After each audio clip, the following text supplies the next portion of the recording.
মাসি মাংসটা না হয়ে গেল নাকি? সেন্ট পারতেন নাকি তুমি? আমি ঘরের থেকে সেন্ট পায়ে চলে আসছি রে আল্লাহ। দেখো দিনই কেমন হচ্ছে। মশলার গুঁড়া দিতে বাকি আছে, মশলার গুঁড়া দিতে এখন। যেভাবে মাংস রান্না করছে দাও আমি খাবো আগে একটা।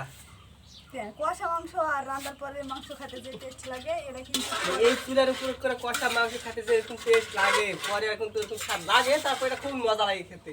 দেখো দিনই কালারটা কেমন হচ্ছে। কালারটা আসলে মাংসটা খুব ভালো হয়েছে, তাই আর মাংস আসলে অনেক সেন্ট। আমি রুম থেকে চলে আসতেছি বাড়ায়, একটা দেওয়া আগে খাই।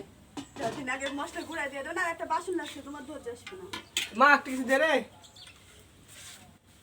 করে নিয়ে এসো। এ লাও বাসন নিয়ে আসছি আমি। কত বড় বাসন নিয়ে আছেন। দেখ তো আগে একটা পাইনি একটা। কোনটা নেবেন? দেখো দেও একটা দেও। দিলে ছিল। তাই হাতে দিব না, গোস্ত দিব, বুঝতে পারছি। এই যে এটা দাও। এই এটা চর্বি। দে একটা। তুই খাবো না? আমার জন্য একটা তুলো। এই যে ভালো লাগছে, আমি পরে খাওয়া দে, এখন খাবি। দাও তো আগে। তোমার সেন্ট মাংস সেন্টে বিলিও চলে আসছে। সেই বিলো খাবি নাকি? যাও সরো, খাও, আমার এখন কাজ আছে। দেখি ঢাক না। সেই মজা। তুমি একটু খেয়ে দেখো, সিদ্ধ হয়েছে ভালো রে। মার হাতে রান্না সেই স্বাদ, সত্যি কথা। সেই মজা হয়েছে। ধন্যবাদ ন।